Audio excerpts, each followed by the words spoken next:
All right. And we're back. Cool. Yeah. So, year 485 was a very eventful one for our knights. What all happened? We had an introductory adventure where we went to the village of Imber, and we just participated in a fair and then chased down a fairy bear that attacked the fair, killed it. And then after that, some of our characters stayed behind, and they participated in a druid sex ritual, and there was a knight made out of thorns and flowers that came to town and offered to fight Nidian for the spiritual soul of the town. Nidian ran off into the woods, having failed a passion roll. The next session, Hrethric and Ivan went with Nidian to go find this castle where he had been locked away, spending his days as a horse, his nights partying and dancing all evening. Hrethric straight up murdered the lord of the castle and earned the favor of one of his daughters. Good times. 2016 in a nutshell. And then everybody went into a huge battle, and Ivan died. So good. So Ivan, your new name is now Elaine.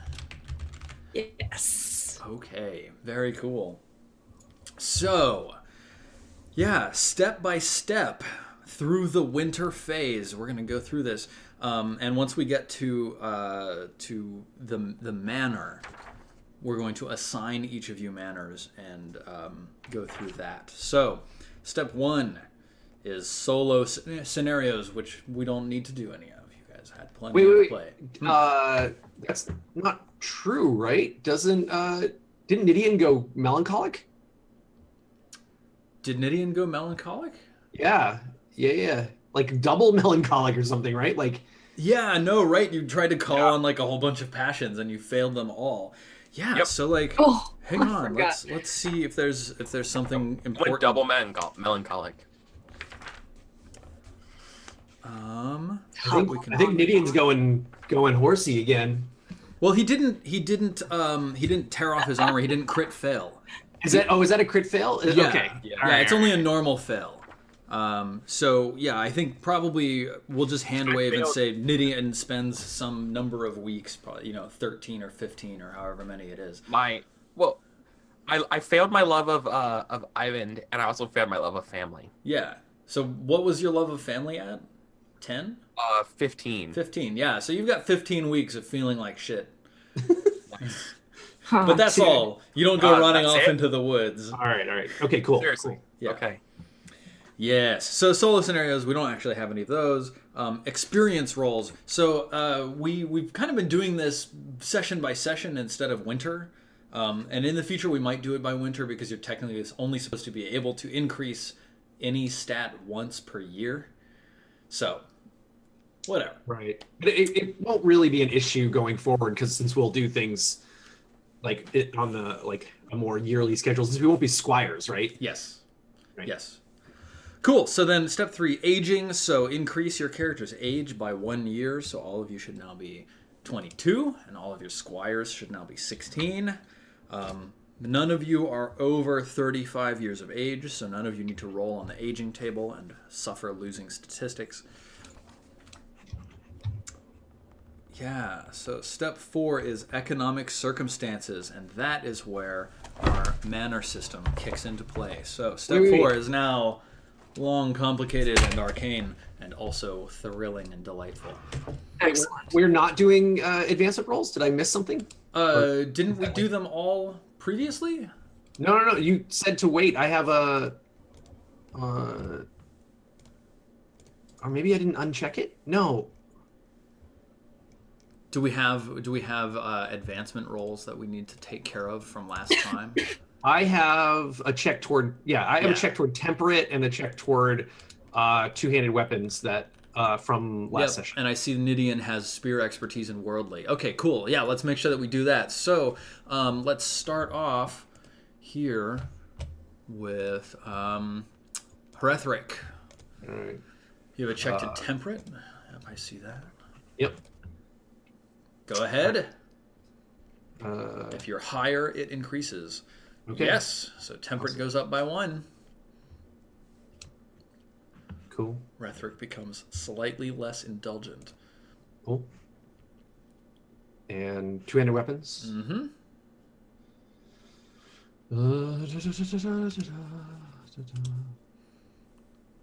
No. Unfortunately, it has to be higher.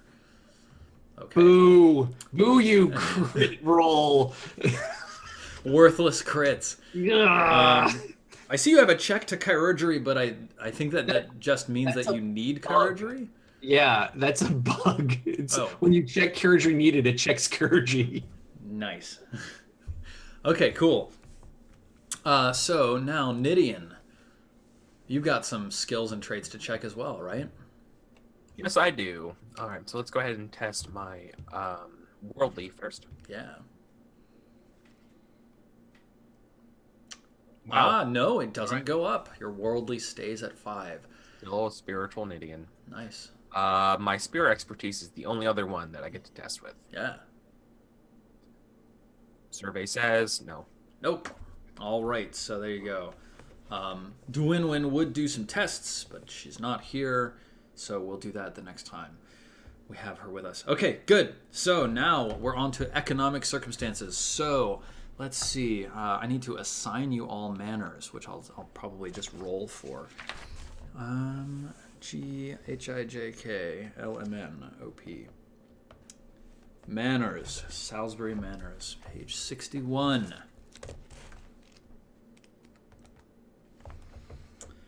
All right. Good deal. What? They don't just have a rollable list of manners? Terrible. They do. I thought there was a random assignment for manners in the core book. I thought there was as well. I remember rolling on this. I also remember rolling on this, like last time.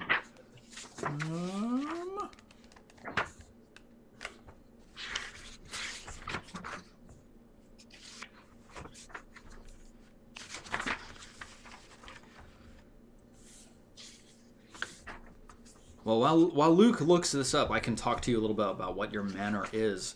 So, holding a manor is the basis of your knight's status and wealth. With it, your knight is a step above an ordinary household knight. As a landed knight, you have many rights and responsibilities, including protecting its people and revenues. Your starting manor pays you an annual income of 6 librum, enough to support you in an appropriate lifestyle. The actual area and harvests of manors differ greatly. Natural resources vary, and also some of the manor's properties and resources may belong to your knight's liege lord. So while you're responsible for them, you gain no income for them. So a manor it's not just a big house. Like, that's not what a manor is. A manor is, it's your hall, which is your fine house, a monument to your knighthood and individuality. It has small private rooms for your family, a secret place for hidden treasure, a kitchen, and a great hall, which is where you hold your court and you entertain guests with feasts, and you show off trophies and creatures that gain you glory. Your squire, soldiers, bailiff all sleep in the hall. Servants sleep where they work, so cooks in the kitchen, nurses in the nursery, clerks in the chapel, etc. Your manor on its grounds also includes a village of about 100 households. They might be clustered together or spread out in clusters, or even spread very far apart in separate houses. Your manor includes a church. It has an amount of arable lands on them. They all contain various non-farmed lands, such as meadows, pastures, and wastes. So meadows are for growing hay to feed livestock. Pastures are for putting animals out to pasture to graze. Wastes are land that is not cultivated, but it supplies wood and grazing area for pigs. You own a mill and a bakery here. And you may also own many animals. So you need at least 5 working horses, a charger, a rouncy for your squire, wife, and servant. And your herd supplies those. You own cattle. The herd is about 20 cattle. You own sheep, a herd of about 20 sheep. And there are pigs in the wastes nearby. So this is a large area of town. Maybe in the book of the manor, there's a rollable table of manors in Salisbury. I remember seeing this thing. I too. also, Where it's in one of the appendices. God damn it! I know that I have used it before. I know for certain.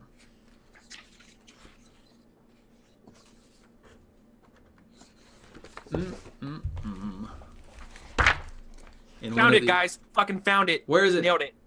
It is page 26. It's literally at the start of the book about your current home. 26? What? Your home is the Ugh. manor of your inheritance. That one. Ugh, thank you. All right. There you go. Current home. All right. Cool. Wait, that's 26 of the PDF. Yeah. Yeah, 26 of the book. Yep, though? absolutely. Okay. Page 26 of the book. So, God damn. Rhetoric. Would you roll 1d20? I will someday when I find the window. The tab. All right.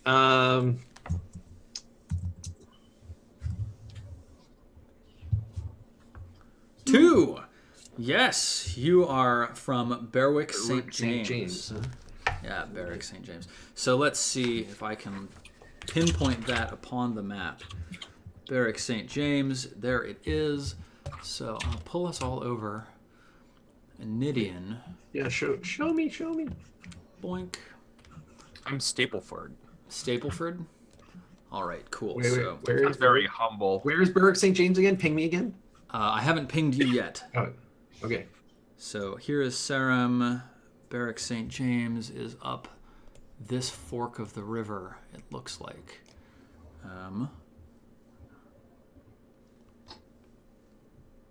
Yeah, you're here. Ah, In Blakemore Wood. So let's Cool. see, I'll put cool. a little thing here. A big red dot. Large. Boink. And this is Berwick St. James. Oop. That is difficult to read. Let's make that be size 26.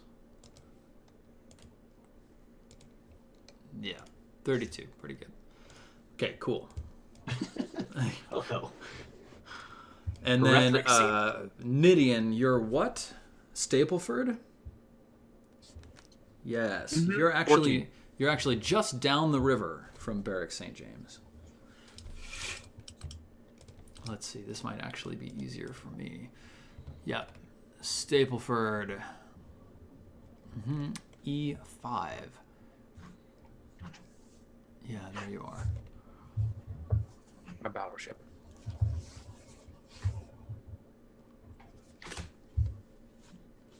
Okay.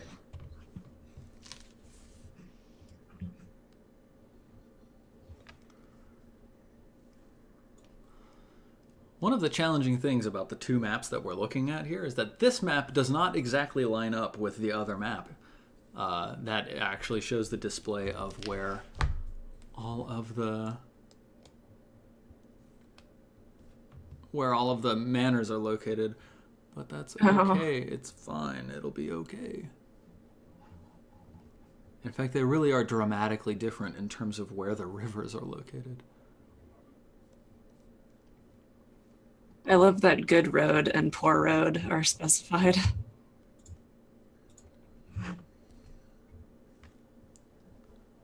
Actually, I think I may. I don't know. I'm gonna guess, and I'm going to put you somewhere on this map, and then that's where it's gonna be. Okay. You know, I'm pretty sure that's what the founding people did. Yep. So that's fine. So you are down here. This is where Stapleford is. Cool text and Cool. Stapleford.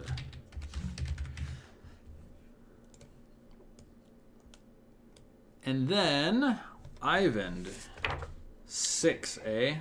Dinton. Denton.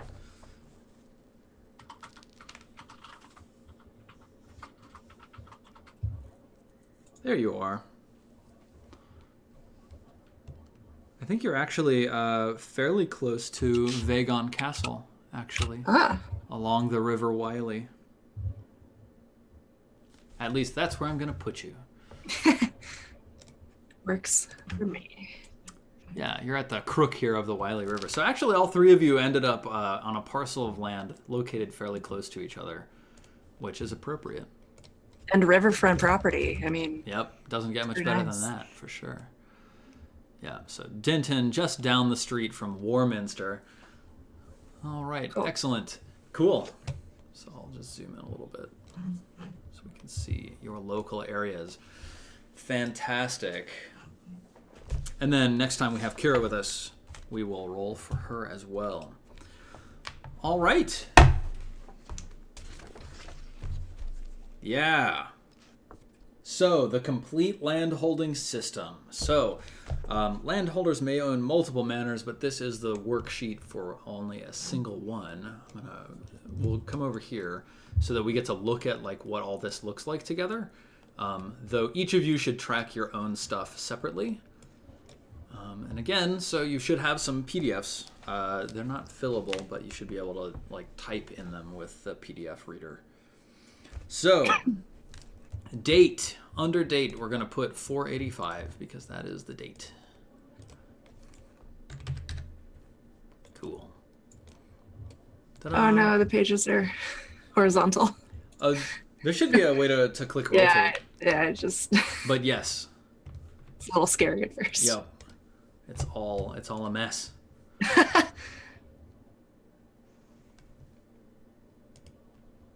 Cool. There are people in chat who actually know where these places are located. Red Bubble 481. Stapleford is just northeast of Salisbury. I got it about right. Ugh, killer. Nice. All right. So your normal income is 6. So put 6 pounds, 6 librum rather, in the normal income column of your sheet.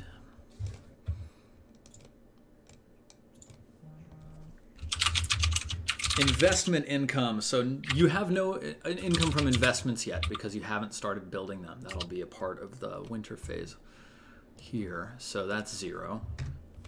Equals an anticipated income of 6 for each of you. Text is 6. Okay. And then I need each of you to roll once on the manorial luck table. So would each of you roll 1d6? No. Yeah. It's in not mind the manorial luck table. it's the manorial disaster table.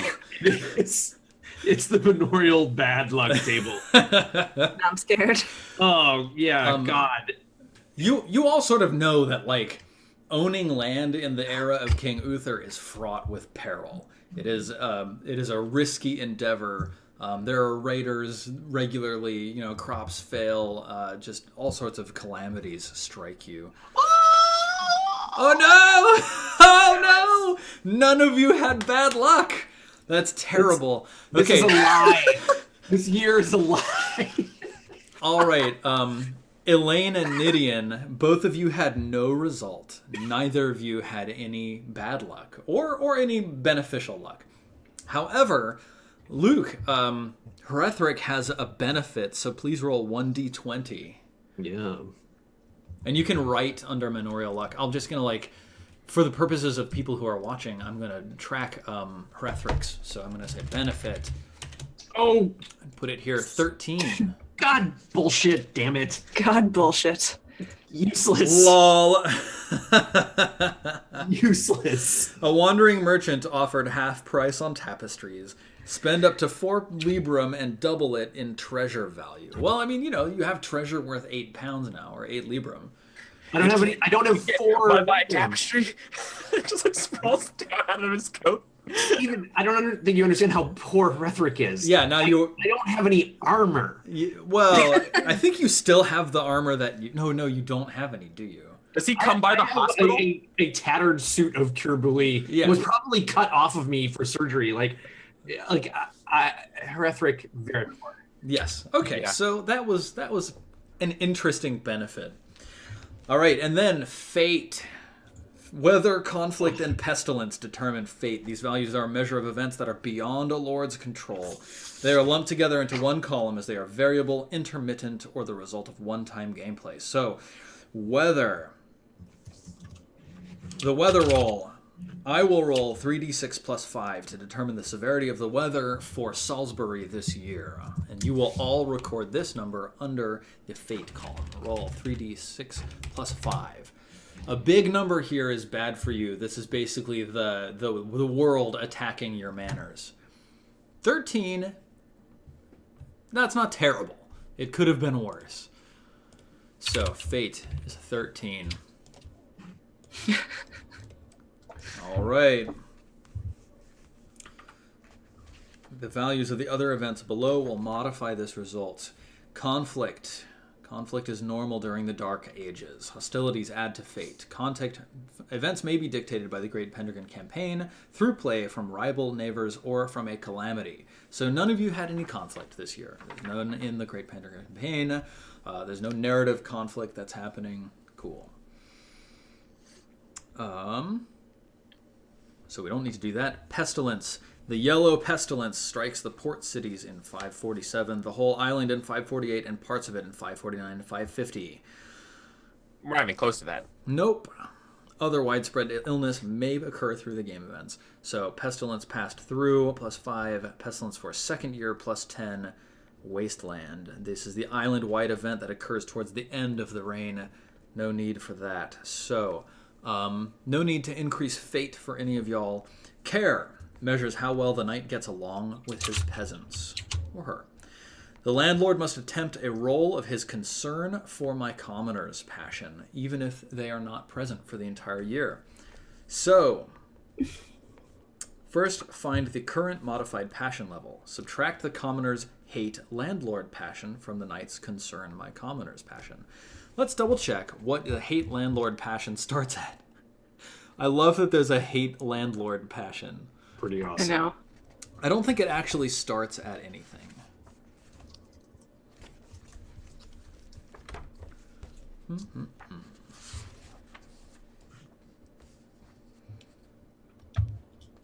Types of settlements, manorial expenses, personnel, commoners.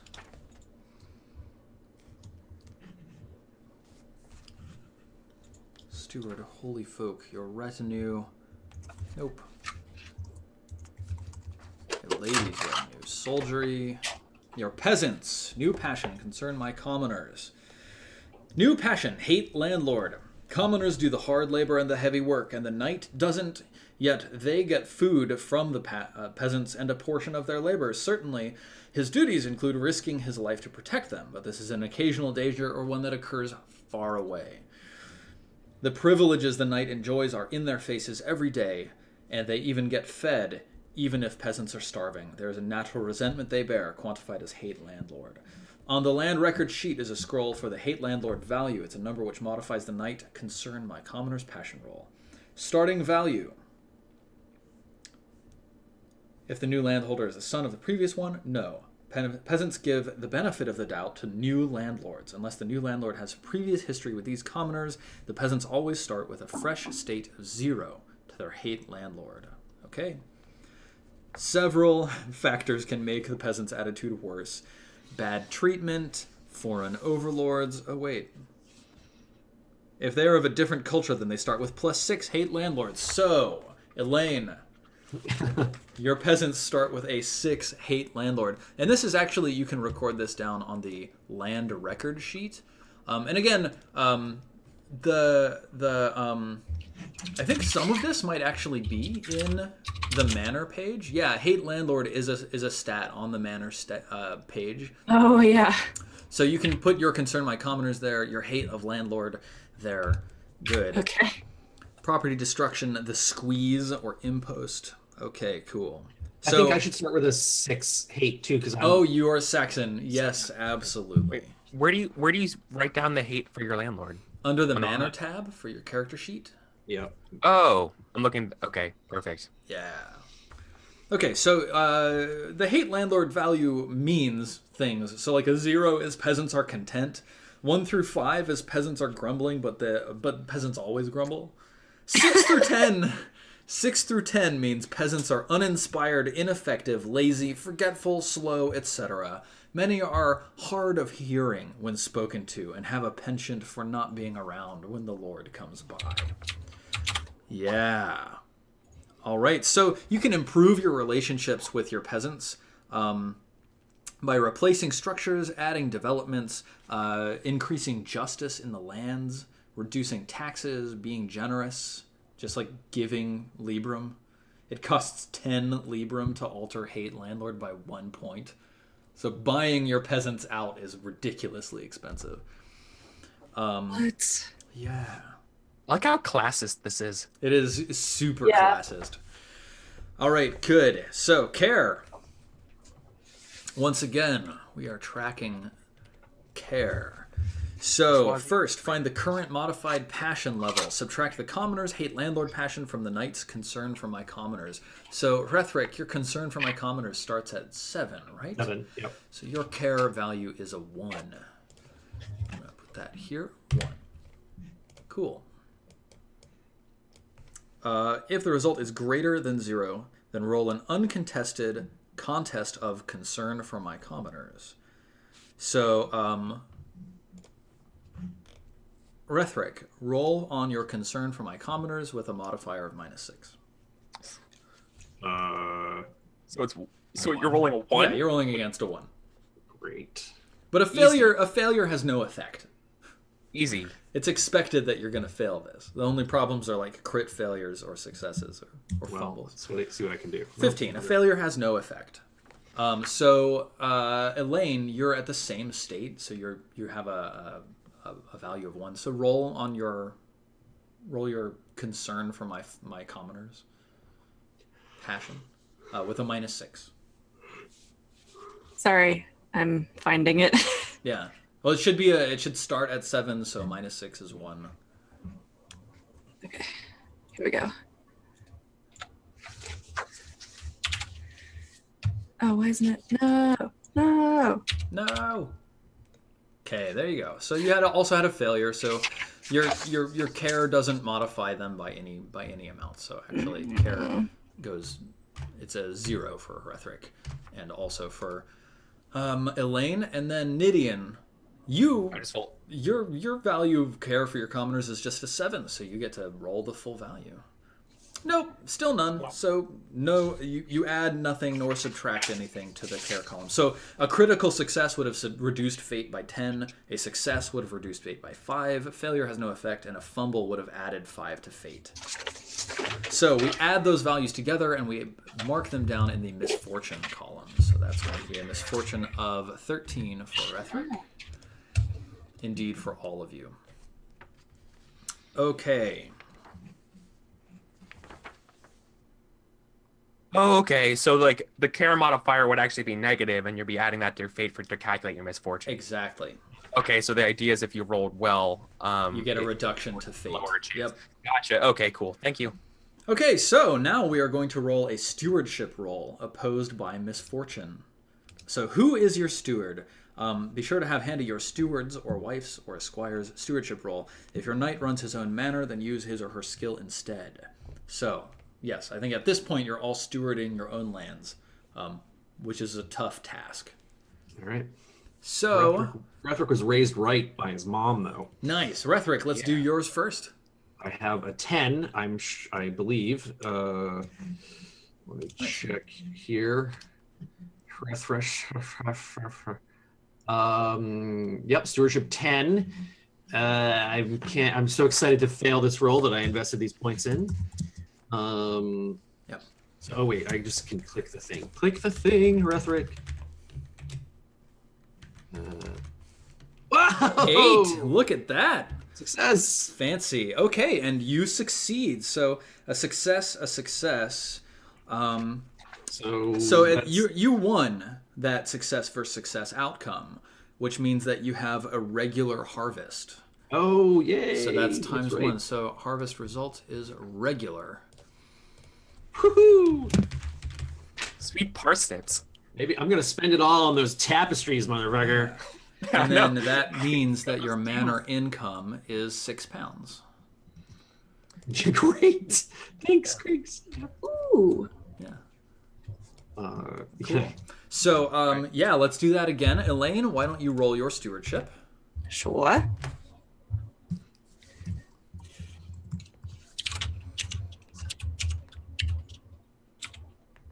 1d20 what? There should be a stewardship skill that you can just click. Oh, I'm sorry. I'm sorry. Oh, I see it. Cool. Okay, so you both failed. So failure versus failure means that it's regular for you as well, which means that your income is ×1. It's normal. So you earn 6 Librum. Okay. And then Nidian. Ooh. So you both succeeded. However, you lost the comparison success. Of course, So the thing I have a 12 in, I don't succeed at. You Of have course. a meager harvest this year, so you get 3/4. So you would normally be getting 6, but 3/4 of 6 is like what, 5 point something? 4, right? No, That's 2/3. that's 60. That's 2/3. I'm an So idiot. 6 times 0.75, 4.5. So that's your manor income this year. I don't believe you have any emergency income. Right, so yeah, expenses and treasury we'll have to figure out. Interestingly, this step doesn't quite. Yeah, economic I circumstances. think our first year expenses are £4. Okay. If I remember correctly, it's I was just looking at this. It's right around here somewhere. Come on. Complete land holding system. No. It's basically 2 for us and the squire and 2 for our horses, I think. For the first year. For the first year.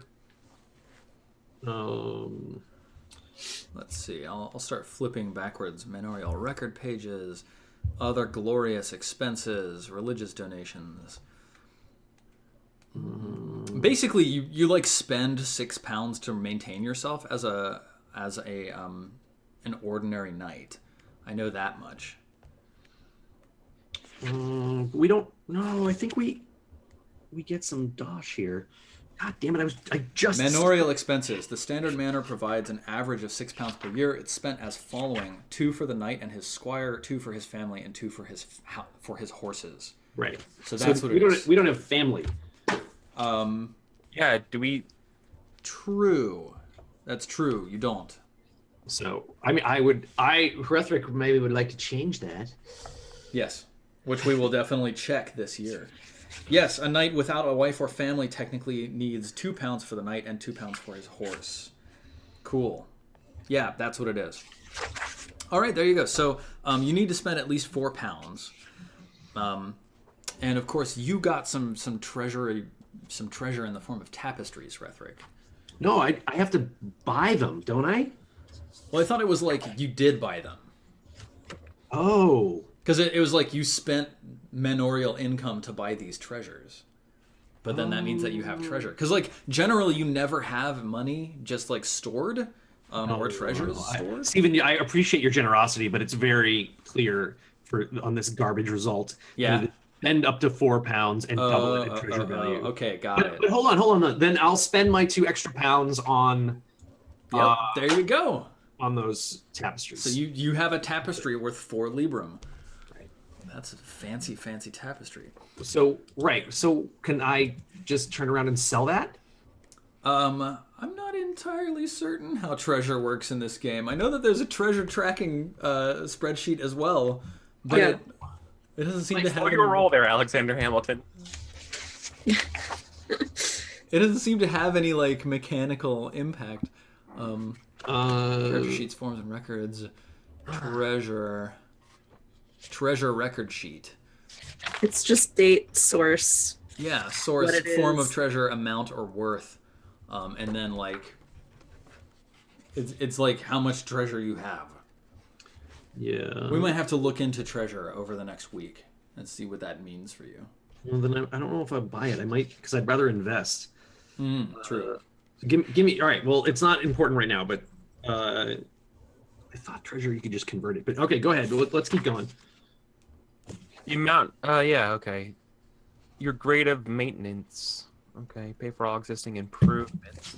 Sorry. Pay. I'm looking at page 53 of the manor Yeah. about expenses and setting aside money for next year's living expenses. Yeah. Boy, I might be Cool. impoverished. Harvest result. Wait, this? Boy. Yes, right, of course. Harvest All right. result. Shifts tally emergency income. If you're short income, then you need emergency income. This might be from logging, a squeeze, etc. You don't need that. Expenses. Set aside money for next year's living expenses. This amount, in addition to any saved in your treasury, determines your grade of maintenance. Right, so like basically you're just setting aside £6 from your manor this year for next year. Yeah, I'm setting aside 3 because I'm Right. poor. Cool. Always Cool. be poor. Right, let's go on. So, right. So, Rhetoric, you wanted to, in expenses, you wanted to maintain yourself with £4, right? Right. Oh, right.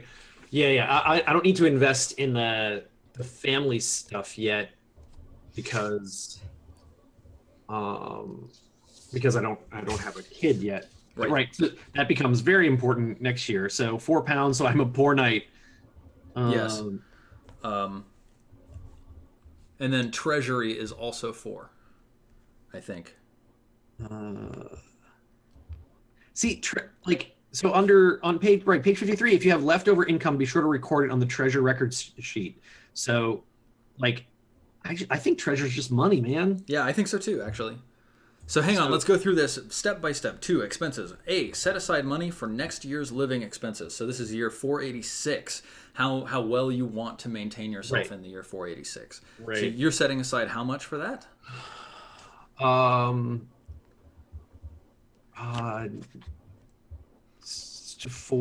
6, I guess. Yeah, 6. Okay. Because I'm planning on being married. Getting yourself a wife. Yep. Pay for all existing improvements. Failure to pay for an improvement is lost. You don't have any current existing improvements. And then C, pay for building next year's improvements, if any. So you can look, all of you, at the manor improvement summary. Book. Right. So these are all the possible developments that you can build. Oh my god. And some of them give you checks to various things. If that treasure is money, and I think it is, then there's something I want to invest. I'm going to say that it is, because, like, it should feel good to get that. It's a Right. benefit. So, yeah. All right, so Rhetoric then is going to commission an apiary for his Yeah. manor. So let's see. Is that an enhancement, a manorial building? It's on page 34. It's an investment. You're getting that honey? Yes, sweet honey. There we go. Buddy, So- the apiary is necessary. Yeah. What page did you say it was on? 36? 34 of 34, yeah. So just to read out for our fellow fans following us at home, an apiary is a bee colony. All manors have some bees. This is a large one with dozens of hives and a caretaker for them. Their presence will enhance all the crops and provide honey to sell or make into mead and wax for candles. So the cost to build is 2 librum. The annual income is 1d2 librum, and the annual maintenance is 1 librum, which includes the cost of a beekeeper. It also grants you a roll for energetic. And bees grant a -1 to weather. So that's all really nice. Let's see, how long do these investments take to build? It says wait if necessary. Some require time to become fruitful. Right. It usually states with the improvement how long it takes. Yeah, so like an olive grove has time to activate, so it yields sufficient fruit for income after 3 years. So I think like next year, your apiary will immediately give you income. Right. Yep. Cool. That's the way it goes. So I'm going to. So the way this works, so what if you have no money to put aside for this for next year? That. If you have no money to put aside into improvements, so like you could. Wait, no, I do. I have 1 though, but I don't have. I was thinking about maybe either doing the apiary thing for 2, but I only have 1. But otherwise, I'll buy something for 1. Yeah, so like You determine the level of wealth you want your knight to stay at for the next year. So like your expenses is wait, let's see if I can make this crystal clear by following what it says in the book.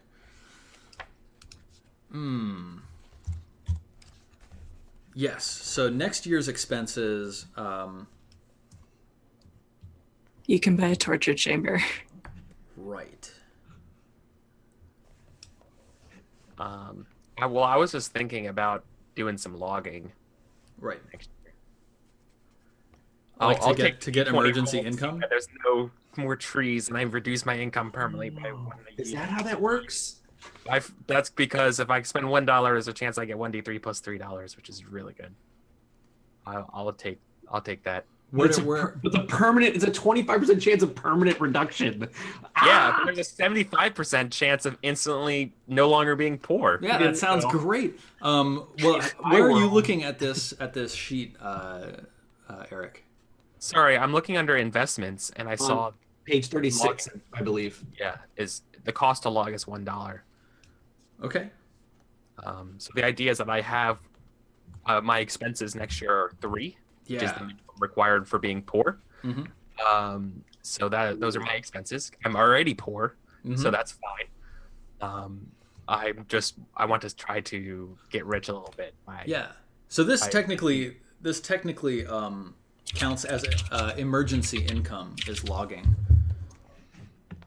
You can do logging, a squeeze, treasure, a loan, or a gift from a friend. So yeah. Okay. Yeah. Cool. So then I roll that next year. Well, you get the immediate income now. He does for the logging. Yeah, you're logging this year. So the cost to log is one librum. Okay. Immediate income. And then immediate income is 1d3 plus 3. So all right. Roll 1d3 plus 3. Oh wow, yeah.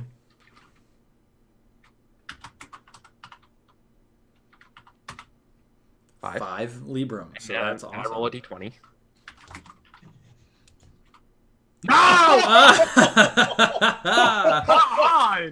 So ruination on a roll of 16 to 20. All the good trees have been taken, and the land may never be logged again. Permanently reduce manorial income by 1 librum per year. Enjoy Womp. Well, I'll take that 5. I don't give a fuck. I'm gonna sell this place and get a new one. I'm trading up. Pretty baby. much. You gotta use your newfound wealth to secure a wealthy wife with a new manor of her own. Exactly.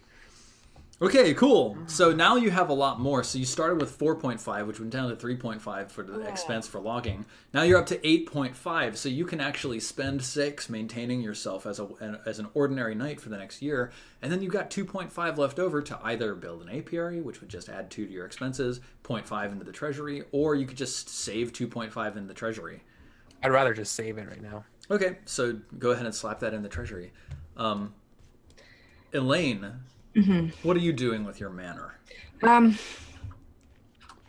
mean, I don't have like a wife or anything, right? So I I want to do something that's gonna like make my people happier. Oh, What that could be. You're looking into helping your commoners. So you can take a look at the manor improvement summary. Yeah. And you can actually see RH is the result that you're looking for. So under developments in the upper left-hand corner, or even common structures. So like if you built a bridge out of wood, it would reduce the hate of landlord by 1. Okay. Yeah. Oh yeah. You could build a mile of road. 2 miles. I definitely was thinking about building a road to nowhere. Yeah. A well that costs £5. So yeah, if you don't plan on getting married next year, then technically you only need 4 librum for yourself and your squire, and that maintains you as an ordinary knight, which gives you 2 librum left over to do whatever you want with.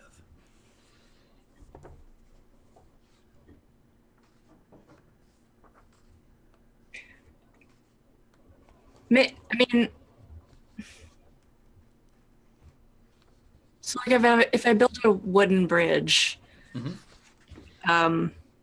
in terms of story, How does that help you? Is it just like, instead of like trudging through a stream, they can pass over it, basically? Yeah, absolutely. Like maybe there's like boulders or rocks that they're hopping to get over this, stream or tributary of the river that your manor is on.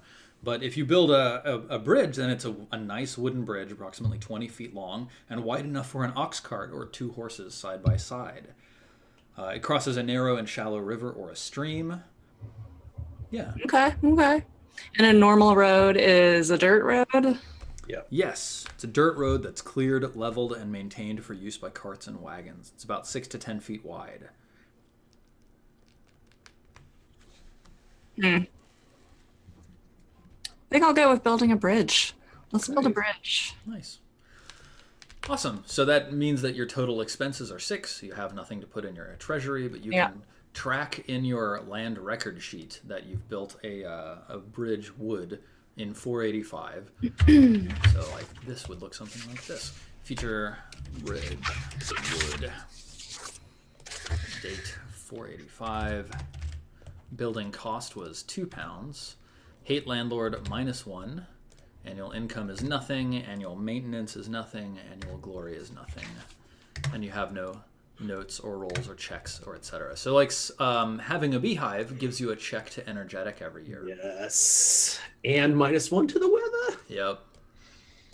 So improvements to your manor do a lot mechanically for the game. It's really cool. Nice. Okay, I think that's it for manorial land keeping, actually. Yes, tally, multiply, complete projects, check to see if improvements have been built, check to see if fields have been cleared voluntarily. Let's see page 22 for that stuff. Nope.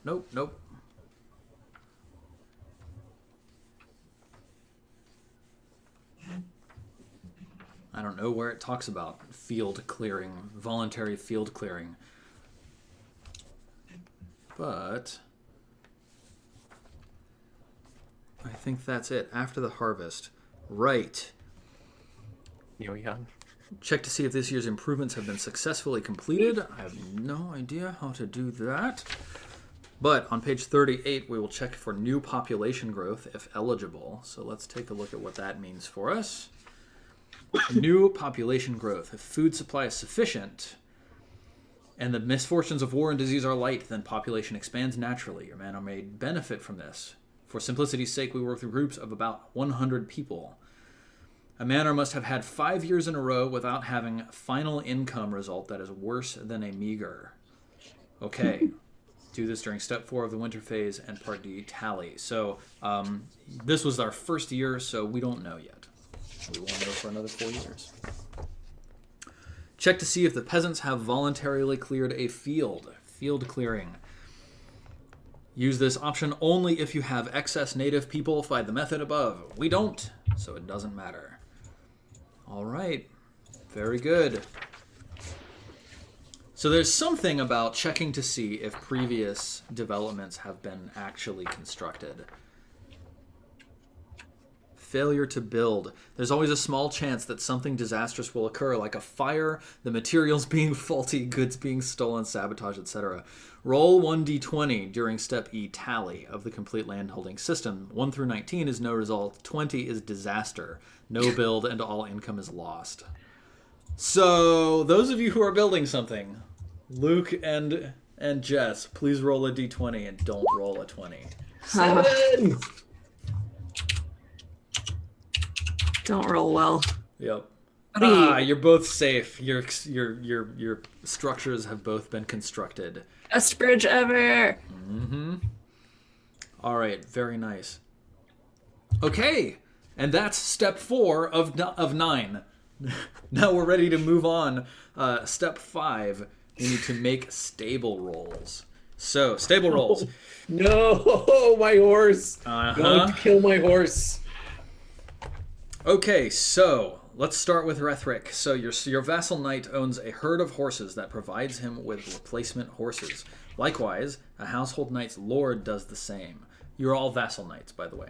Yes. This roll is only needed for a knight errant or for special horses, such as large charger or one that's imported, is a solid color, or is special in any other way to make it unusual or unique. So, Hrethric and Nidian both have a special horse. Would each of you roll a 1d20? Oh. 16 is fine. 1, 2, and 3 are the numbers to avoid. 1 and 2 is horse dies or is ruined. 3 or more is horse remains healthy. So your horses are healthy. So your horses both started at 1 year old. Now they are 2 years old. And all horses suffer a -1 modifier for each year of the horse's age beyond 7 years. Right. Okay, that's it for stable rolls. Step 6, family rolls. Your character's family already exists, but children are desirable. If your character is unmarried and wishes to remain so this winter, you may skip the marriage and childbirth portions of this step, but if you wish to roll the childbirth portion without the marriage table, you can do that also. So, if you would like to marry below your class, you can kind of just do it. And the procedure is simple. You just get permission from your lord by making a loyalty to your lord roll. If it's successful, then you are permitted to wed. What about rising above your station? Yeah, let me get to that. One moment. So, if you're married to someone below your class, you're married to an ordinary man or woman who has a dowry of 1d6 librum and gives you 10 glory. Within your class, it may take time to find a likely candidate for your marriage. To find an ordinary wife or husband within your character's class, make a courtesy roll. If successful, you might either roll on the random marriage table below or wait a year. If you choose to wait until next winter phase, then you have to write met candidate still waiting.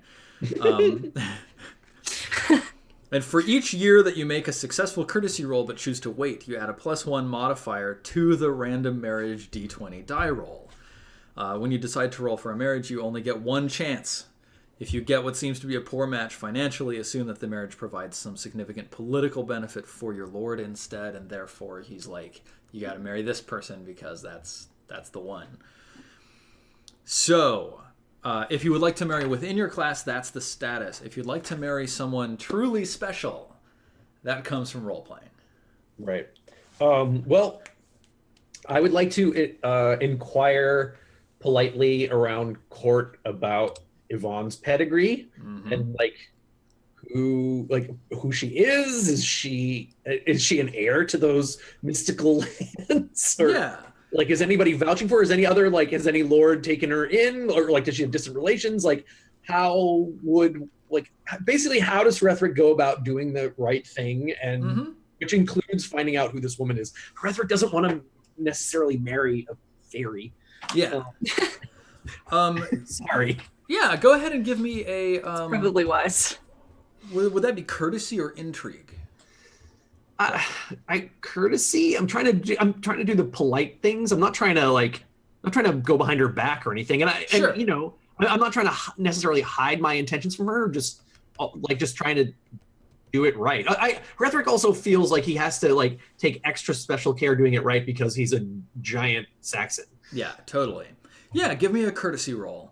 And we'll see how much you find out about this. Success. Wow, hey, great, yeah. So, Yvonne, along with the other daughters and sons of this lord, she has an amount of wealth to herself that she brought with her from the castle. The lands that she was from have sort of faded from Britain because they're part of Faerie. So Dark. There's nothing there anymore. There's maybe this old ruined castle with some dark secret lurking in its basement, but beyond that, nothing else. However, she's very wealthy and she has a measure of glory associated with her name from her origins. So she's got about 100 glory, and she's got 6 plus 1d3 pounds as her dowry. Or 6 plus 1d3 librum. All right. I mean, so she's not super wealthy, but she's not poor. Right. Yeah. Let's do it. Let's go. This is destiny. So let's see. I think if you wanted to marry her, either you can roll randomly and maybe get matched with her now, and I'll give her to you on a match of 11 plus. because 11 is the eldest daughter of a rich vassal knight. Oh, really? All the flirting and courtesy doesn't count for anything? If you have to flirt with her for one more year for her to actually agree to marry you. I see. Okay, so wait, but I don't want to get randomly assigned to somebody else. Yeah, so we can run this in sort of two ways. Like, she's already favorably disposed to you, and it's plausible that you could press your case with the king, with Earl Roderick. If you want to like throw yourself on the whims of chance right now, you can roll on the random table. If you get 11 plus, you get her. If you get anybody else, then it's whoever Earl Roderick thinks is best for you. No, I'd like to press my case with Earl Roderick that this is the right thing to do. That, I mean, she needs a partner, and like, clearly God brought us together, so Yeah. Roderick feels like it's his duty to do the right thing here. Yeah, all I'm saying is that you're going to have to do that in play next year. Steven, what is this, a role-playing game? I know, right? Yeah. No, yeah, like you can always just take someone who doesn't require role playing, but Yvonne is someone who does. Burf.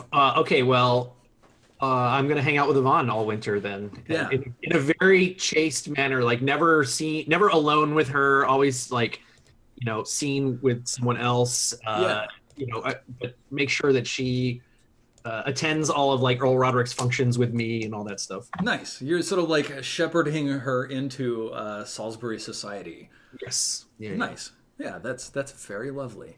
Are you trying to make a roll on the children table, Rethric? No. Rethric is that what you say to the ladies? Hey, I mean, if you want, if Rethric can, but Rethric is very adorable in his little Saxon bow tie, by the way. Yeah. Rethric, if you want, I can roll against chaste, but Rethric is attempting to be chaste.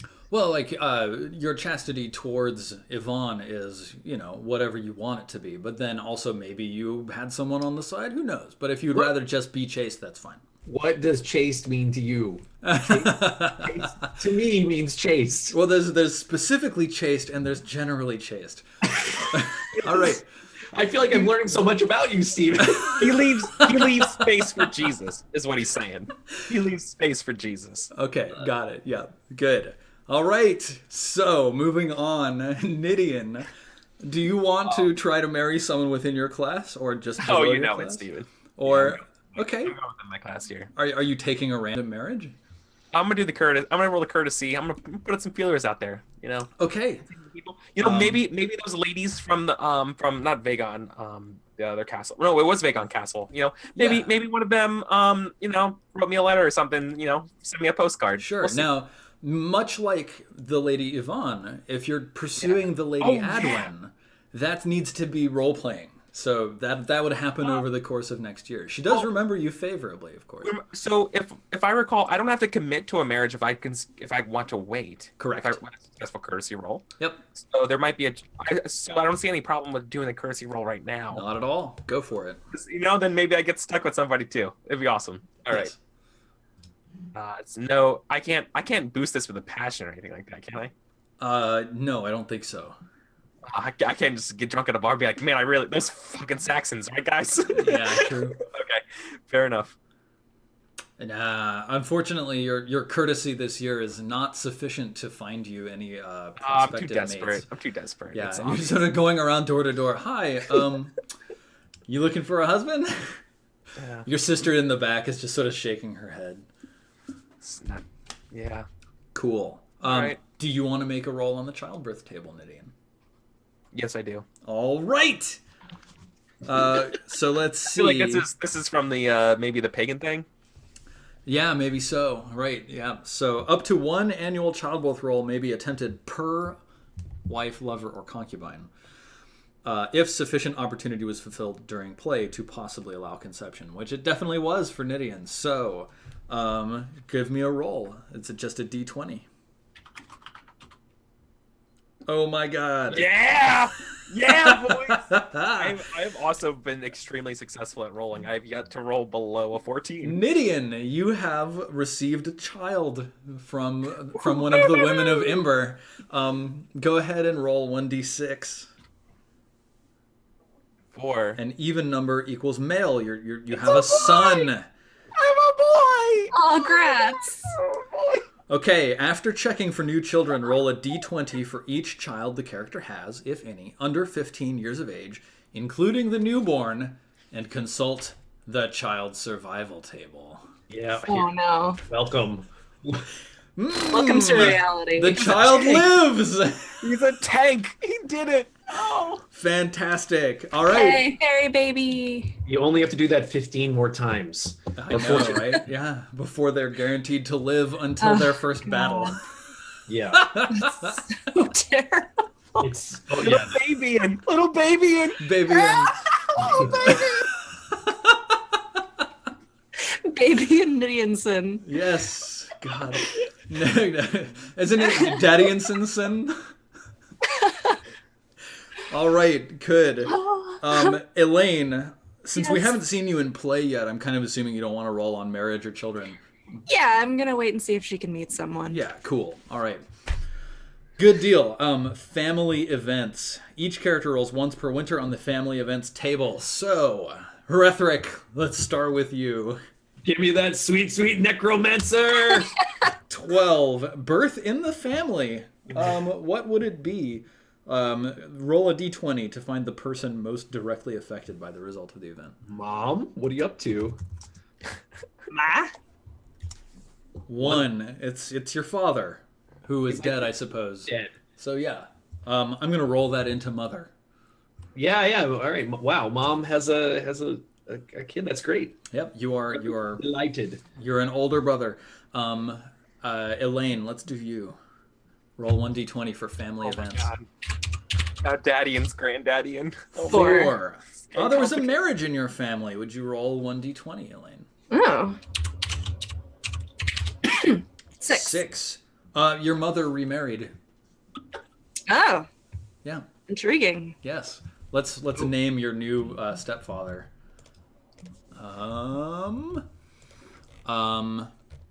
Lambert. That's Can I- my dad's middle name. Oh, no way. That's awesome. Can I roll for the gender of my mom's child? Yes, roll 1d6, evens is male and odds is female. That's so weird. That's the most random name. You have a baby brother, Rethric. Does the baby now have to roll on the survival table? I was gonna say, do you want to roll on the survival table? What? Come on. Are you sure? Yeah. Let's go. The Dark Ages. Roll 1d20. What is it? A 1 through 3 or something? 1 Or to 2, child dies. 3 through 10, the child is ill but lives.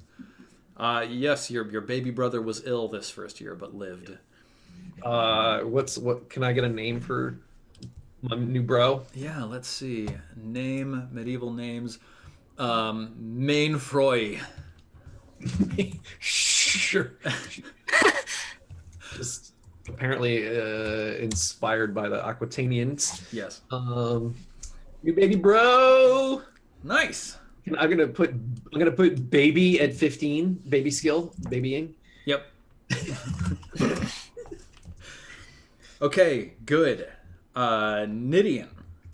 Family events. Roll 1d20. 6. You also had a marriage in the family. Roll 1d20 to see who was most affected. 4. It's your mother as well. Oh no! You've got a new dad. I have a new dad. Um, Okay. Daddy in 2. Daddy in the second. Daddy and I'm officially naming him Dodd. Dodd. Dottian. shut up, Daddy, and you're not my real dad. You're not. I don't have to You're listen not to my you. real daddy. My real daddy's left in the Battle of Windsor. Dodd's probably like some 28-year-old bro. He's like, hey son, what's going on?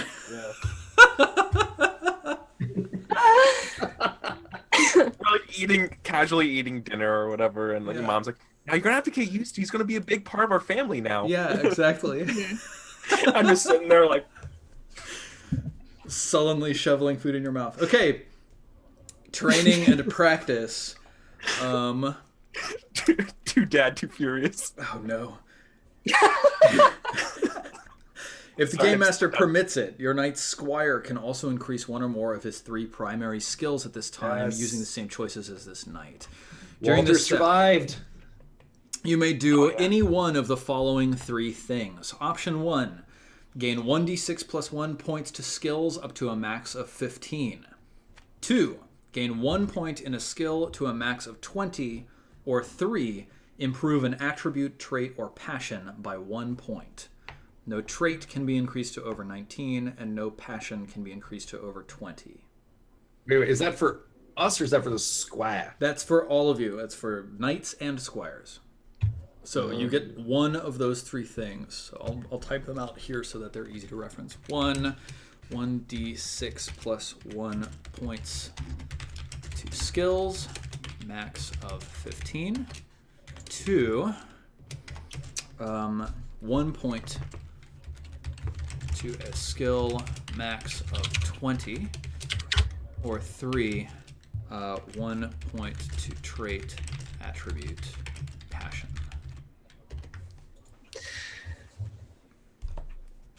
Okay. And the squire skill though, does that advance the same way? Yeah. So combat your skill? squire is now 16 years old, and therefore their squire skill is also 16. Okay, I thought I saw something about this. Can the improvement of the skill, Steven, there be a combat skill? Yes. Yes. Oh, yeah, I'm taking that. Oh wait, no, can't. Shit. Yeah, no, I am actually. Boost my sword. Makes sense. I'm getting good with the sword. I beat Sir Lycus with the sword. That's true. So I feel like sword seems appropriate this year. Oh, since I I can't improve it past 15 though, so that's fine. one question to actually tying into the manorial stuff. Since I am no longer a poor knight, Yes. can I? And I spent my 2 librum on maintaining myself, my squire. Can I upgrade my cure to chainmail? Probably. Where are you looking at that? All. I'm looking at my shitty armor, but I'm just thinking that since I spent 2 librum on myself. Yeah. Let me see if I can find, because I think there is something about like what maintaining yourself at different statuses does for you, like gives you over the course of the year. Oh, okay. Let's see, getting money. Is it like wealth? Wealth, 156 to 166. Grades of maintenance, 156 to 157. Standards of living, so ordinary knights receives 6 pounds, which keeps himself, his family, a single squire, and his horses in healthy or robust manner of living, and his equipment in good repair.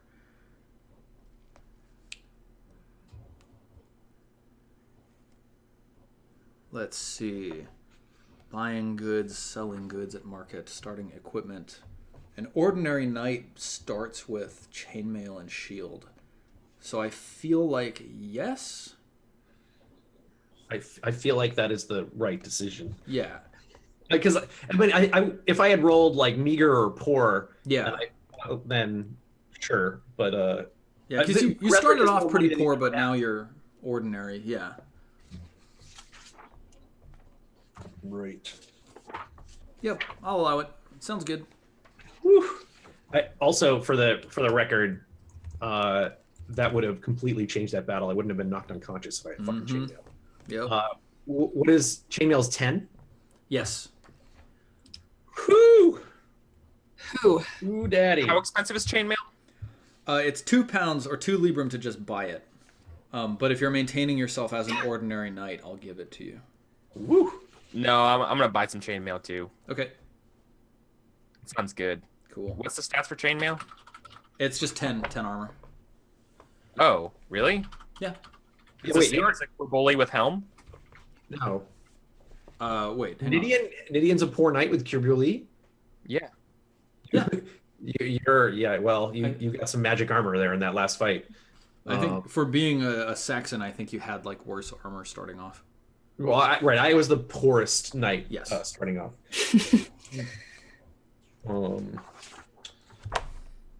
I have a queer bully and shield. Yes. Right. That should have been 8. Or it should have been 8 for the Kirby and helmet, and then 6 for the shield. That's the difference. Yeah, I think so. All right. Well, it was statted at 10 because maybe I never changed it. Yeah, who knows? Well, so it goes. Oh well. Okay. Elaine, have you decided how you're improving your character? Yeah, I actually bumped up concern for commoners Nice. because at the moment I just want to make their living conditions less shitty. Cool. Whoa. Wow. And Hrethric? Oh, two-handed weapons. Come on. Nice. Got to up to 16, right? Yeah, it's up to 16. It's going to 17 next. Hrethric is going to reemerge even more Saxon. Nice. So I guess for the squire, the thing that makes sense is to roll for skills, right? Yeah, 1d6 plus 5 I think makes a lot of sense. 1d6 plus 1. Oh, yeah, sorry. Don't tease me. Uh-huh. 6. Cool, cool. And let's see. I think that there is actually like a glory. Yeah, glory awards. So I'll drop this into chat here. There we go. So, I think you all gained glory for going on adventures and things like that. That's true. But then also, you all received knighthood, which gained you 1,000 glory this year. Conspicuous consumption. If any of you have extra money and you would like to gain 1 glory per librum, you can spend money to gain more glory. Holding land. A manor earns you 6 glory per year. Yep. So you should be able to track that on your character sheet, I think, under right, annual glory holdings. So you can just put 6 under holdings. Yep. And then each trait or passion gives you glory equivalent to the value of the skill. So if you have 2 skills that are 16, then you get 32, or two traits that are 16, you get 32 glory annually per trait. Oh, yeah, only if it's 16. Yes. And only if it's 2. No. Each trait or passion at 16 plus gives you that amount of glory. So Okay. you have an 18 hate of Saxons, right, Elaine? Or 20? No, that I have 17 honor. Okay, yeah. Honor is a passion, and that gives you 17 glory per year. And then 16 generous. Cool. So that trait gives you 16 glory. Cool. And then we get so that's the annual glory. Yep. Yeah, buddy. So gain that now and add that to your total glory. And then there's another special thing. Special. Right. Yes. The final step number 9 of the winter phase, is to add any bonus points gained from high glory to the character's attributes. The bonus point is gained whenever your total glory exceeds 1,000 points, and for every additional 1,000 points thereafter. Cool. So, wait, Steven, I think we also get 50 glory now for being vassal knights annually. Is there an annual? I have a note to myself about this. We didn't skip it. Where did I see this? Well, there's one-time honors where vassal knight gets 50. So like if you Right. That's right. So there on page 111, the glory for holding the land is held. The glory gained for knighthood, the leap vassal knight status. Inherited glory. Yep. Yes. So it's plus 50 for vassal knight. Yeah, and if we didn't track it down earlier, you should have each gotten 10 glory for the leap. Yeah, I have it. Good. I have that. Yeah, so yes, each of you gains 50 glory for becoming a vassal knight this year. It's not an annual thing; it's just a one-time honor. Yeah. Good. Do I still get that? Yes, Okay. we assume that Elaine performed the leap at her knighting. And you're also a vassal knight, so that's good. So ideals, battle participation, we already got. Tournaments, successful tasks. Cool. That's it. And then, since each of you gained 1,000 glory this year, you gain a bonus point. So each bonus point may be applied directly to an attribute, trait, passion, skill, or combat skill, increasing that statistic by 1 point. Oh, I am so close to the next bonus glory point. And there does not appear to be any restriction on how you can use that point. So you can increase things above 15, above 20, etc.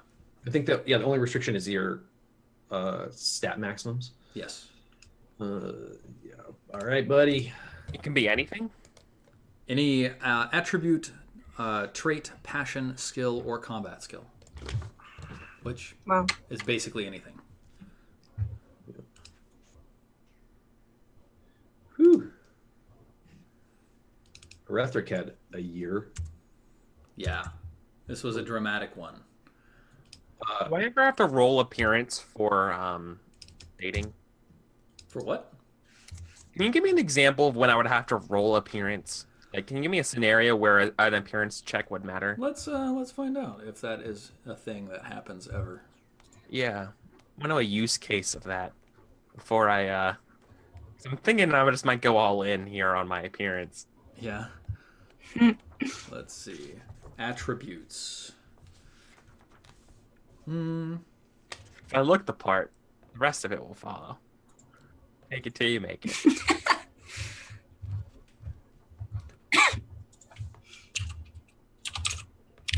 But handsome knights have a distinct advantage in some situations. I wonder what those situations are, Greg Stafford. It doesn't actually say. Yeah, we might have to do some searching for that over the next week. Okay.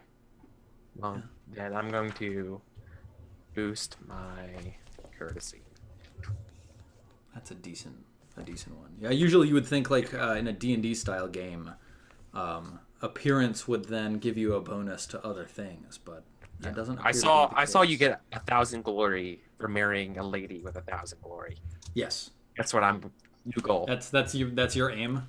Goal. I'm pretty enough. I can do it. Yep. I'm gonna find someone or a man. Yeah. Whoever has the glory. Whoever has 1,000 glory. Mostly I'm marrying. I'm a glory digger. Yeah, that makes sense. All right, that's it for the winter phase. So we've done it. Good job. We did it. Yeah, we did it. There's a lot there. So what I need to find a mom for baby and. Yeah. Yeah. So I'll try to put together some form fillable spreadsheets for use for the next time, and maybe even like start editing the character sheet for Roll20 and use a custom character sheet that has pages that have all of this information, so we can just fill in across the way all of what these sheets have. That's going to be it for us today. Cool. So now we have Elaine, a new knight, and we also know more about our manors and stations. Yes. Yeah. All right. I guess that's going to be it. Let's do some shout outs so that we can say goodbye to everybody. And so let's start with Luke. What's up, y'all? Bye. Good shout out, Luke. Good shout out. Jess, why don't you give us a shout out? Couple things. Thing one, follow me at Silden on Twitter. That's where you can find out anything that I'm doing. I will tweet about it. Thing two, check out my Society 6 shop, which is pinned to my Twitter. I have some cool Mass Effect stuff that I drew and put onto t-shirts and tote bags and shit. Probably won't get to you by Christmas, but check it out anyway, because it's fun. Thing three, D&D. On Wednesday, it's on. Next week, it's going to be awesome. That's on twitch.tv/missclicks, and that is at 9 o'clock Eastern.